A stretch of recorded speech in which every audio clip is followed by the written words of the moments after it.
তো বন্ধুরা দেখো, সকালবেলা উঠেই মেয়ে আমাকে কোথায় নিয়ে যাচ্ছে, তো বলছে মা আস্তে আস্তে আসো। আর ঘুম থেকে উঠতে না উঠতেই আমার হাত ধরে টেনে নিয়ে এসেছে। তো চলো যাচ্ছি, কোথায় যাচ্ছি মেয়ে কোথায় নিয়ে যাচ্ছে, তো আমার সঙ্গে চলো, তোমরাও দেখতে পারবে। দারুণ একটা জিনিস, কিন্তু আমি না আসলে সত্যিই কিন্তু মিস করতাম জিনিসটা। তো এখানটা একটা কুল গাছ আছে আমাদের বাড়ির উঠানে, আর এটা হচ্ছে আপেল কুল। ভীষণ মিষ্টি হয় কুলগুলো কিন্তু, আর এবছর বেশি ধরেনি কুল। এখানটায় একটা পাখির বাসা আছে, সেটাই দেখাতে নিয়ে এসেছে। তো মাথা নাকি বের করে আছে, এটা ক্যামেরাতে আসছে না। আর এই যে দেখো, এখনই কিন্তু পাখিটা উড়ে কিন্তু পালাবে, কিন্তু ফুরুত করে কিন্তু উড়াল দেবে, কারণ ওর অনেক সামনে চলে আসা হয়েছে। এই যে দেখতেই পেলে পাখিটা কিন্তু এদিকে উড়ে কিন্তু এই যে চলে গেল। আর এটা হচ্ছে হামিং বার্ড।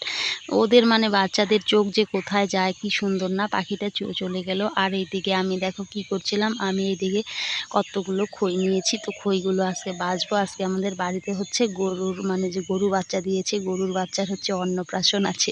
তো এটাকে কি বলবো, গরুর বাচ্চা দেওয়ার পরে যে পুজো করে, সেটা তো মানে মানুষের যেরকম বাচ্চার মানে হওয়ার পরে অন্নপ্রাশন দেয়, এটাও সেরকমই। তো এটা হচ্ছে গরু বাচ্চা দিয়েছে, এই কয়েকদিনই হলো। আর আমাদের বাড়িতে না সবসময় মানে দুধ মানে থাকেই, বাবার বাড়িতেও থাকে, আমার শ্বশুর বাড়িতেও থাকে। তোমরা তো দেখেছো যে শ্বশুর বাড়িতেও গরু আছে, বাবার বাড়িতেও কিন্তু গরু আছে। তো এদিকে আমি খইগুলো বেছে নিচ্ছিলাম। তো আর এদিকে যে দুধের ক্ষীর বানানো হয়েছে থালার মধ্যে আছে, তো সেগুলো ঠান্ডা হয়ে গেলে দুধের ক্ষীরের নাড়ু বানানো হবে। তো মাকে আগে দেখতাম যে চাল ভাঙিয়ে চালের নাড়ু করতো, চালের মানে আতপ চালের গুঁড়োর। আমার ঠাকুমাকেও দেখেছি সেরকমটাই, কিন্তু এখনও যে কেউ সেই নাড়ুটা খেতে চায় না, চালের নাড়ু। এর জন্য এখন দুধের মানে দুধটাকে ভালো করে জাল করে নাড়ু বানায়। আর এখন একটু দেরিতেই দিয়েছিল, কারণ যে তাড়াতাড়ি দিলে কিন্তু এই নাড়ুটা অনেকেই খায় না, মানে গরুর নাড়টা না পড়া অবধি। আর আমার মেয়ের আর ভাস্তার কাণ্ড দেখো, দুই ভাই বোন মিলে এই দেখো কত বড় একটা পেয়ারা গাছ উঠানের মধ্যে।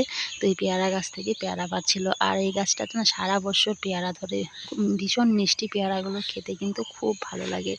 তো এই যে দুই ভাই বোনের কিন্তু দস্যিপানা শুরু হয়ে গেছে। আর বৃষ্টির জলে মানে গাছপালাগুলো এত সুন্দর হয়েছে, সবুজ হয়ে গেছে চারপাশে, দেখো পাতাগুলো গাছের। আর এই উঠানের মধ্যে আছে অনেক ফুল গাছও আছে। আর এই যে দেখো কত সুন্দর সুন্দর পেয়ারা পারছে দুজন মিলে, কিন্তু গাছটা কিন্তু অনেকটাই বড়। তো বড় একটা লাঠি নিয়ে গাছে উঠে দুজনে কিন্তু পেয়ারা পাচ্ছিল। আর আমার মা দেখো কত কুল রোদে দিয়েছে, কুল শুকিয়েছে অনেক কুল। তো আমাদের গাছ নেই, কুলের গাছ আগে ছিল, এখন নেই। কোথা থেকে কুড়িয়ে কুড়িয়ে এনে মা অনেকগুলো জমা করে রেখেছে কিন্তু। আর এইদিকে দেখো ফুলগুলো কি সুন্দর লাগছে, বৃষ্টির জল পেয়ে ফুলগুলো যেন আরও একদম তরতাজা হয়ে গেছে, প্রাণ পেয়েছে মনে হচ্ছে। ভীষণ ভালো লাগছিল দেখতে, বড় বড় ডালিয়া ফুলগুলো কি সুন্দর হয়েছে। আর একদম উঠানের মধ্যে লাগিয়েছে না, আরও দেখতে কিন্তু বেশ ভালো লাগছে। আর দেখবে বাড়িতে এরকম ফুল গাছ থাকে বলে না দেখতে ভীষণ ভালো লাগে কিন্তু। ওইদিকে আছে গাঁদা ফুল আছে, তারপরে এখানটায় ডালিয়া ফুল, ভীষণ ভালো লাগে কিন্তু দেখতে।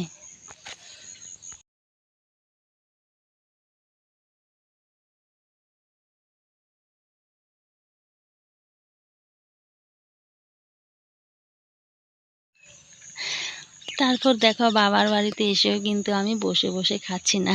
তো না বন্ধুরা, সেরকমটা না। তো বাবার বাড়িতে বসে বসে খাচ্ছি না বলতে কি, বাড়িতে তো সবসময় কাজ করি, দেখোই তোমরা। আর মেয়েরা বাবার বাড়িতে আসে দুটো দিন একটু রেস্ট নেওয়ার জন্য, একটু বসে খাওয়ার জন্য। তো আমার আবার সেরকমটা একদমই ভালো লাগে না, একদমই বসে থাকতে ভালো লাগে না। তো এদিকে দাদা শাক এনেছে, পাট শাক, সেগুলোই আমি পাট শাকগুলোকে আমি ধুয়ে দিচ্ছিলাম বৌদিদের সাথে। সেরকম কাজ তো আর বাবার বাড়িতে করতে হয় না, টুকিটাকি বৌদিদের সাথে কাজ করতে, গল্প করতে কিন্তু বেশ ভালোই লাগে, সময়টাও বেশ কেটে যায়, মনটাও ভালো থাকে কিন্তু। আর আমি তো ঘুরতে আসিনি, এসেছিলাম তো মায়ের শরীর খারাপের জন্য, কয়েকদিন পর পরই আমাকে আসতে হচ্ছে। তো এখন মোটামুটি মার শরীরটা ভালোই আছে। আর এদিকে আমার বাড়িতেও কিন্তু যেতে হবে, বাড়ি থেকেও এদিকে ফোন করছে বারবার কিন্তু যাওয়ার জন্য। আর বুঝতেই পারো বাড়ির বউ বাড়িতে না থাকলে, আর এদিকে বাচ্চা কাচ্চা হয়ে গেলে সেরকমভাবে কিন্তু বাবার বাড়িতে থাকাও যায় না পড়াশোনার জন্য ছেলে মেয়ের। আর তোমাদের দাদাভাই তো বাড়িতে নেই। আর দেখবে বর বাড়িতে না থাকলে না, বাবার বাড়িতে আসার পরে মানে ঘরটা তো খালি থাকে, গিয়ে তো ঘরটাকে খালি দেখতে হবে যে বর তো এদিকে বাড়িতে নেই, কাজে চলে গেছে। ভীষণ খারাপ লাগে, আরও না ইচ্ছে করে না যে আমি তো গিয়ে সেই আমার ঘরের মানুষটাকে তো ঘরে দেখতেই পাবো না। কিন্তু সেটা তো কজনে বুঝে, কেউ বুঝবে না। যার মানে সাথে হয় এরকমটা, সেই বুঝতে পারে কতটা খারাপ লাগে। তো আর রান্নাটাও আমি আজকে করছিলাম। তো বৌদিদের সাথে আমার গল্প করতে, রান্না করতে, টুকিটাকি কাজগুলো করতে কিন্তু ভীষণ ভালো লাগে। তো তোমাদের কাদের কাদের ননদদের এরকম বৌদির সাথে গল্প করতে, কাজ করতে ভালো লাগে, অবশ্যই কমেন্ট করে জানিও বন্ধুরা। তারপরে এদিকে শাকটা রান্না করলাম। তো শাকটা বয়েলভাবেই রান্না করেছিলাম। তো পাঁচ শাকে কোনো তেল ছাড়া শুধু জল দিয়ে পেঁয়াজ লঙ্কা দিয়ে বয়েলভাবে শাকটা করেছি। আর এদিকে মাটনটা কষিয়ে নিচ্ছিলাম, মাটনের ঝোল আর হচ্ছে শাক। এই হচ্ছে আজকে দুপুরে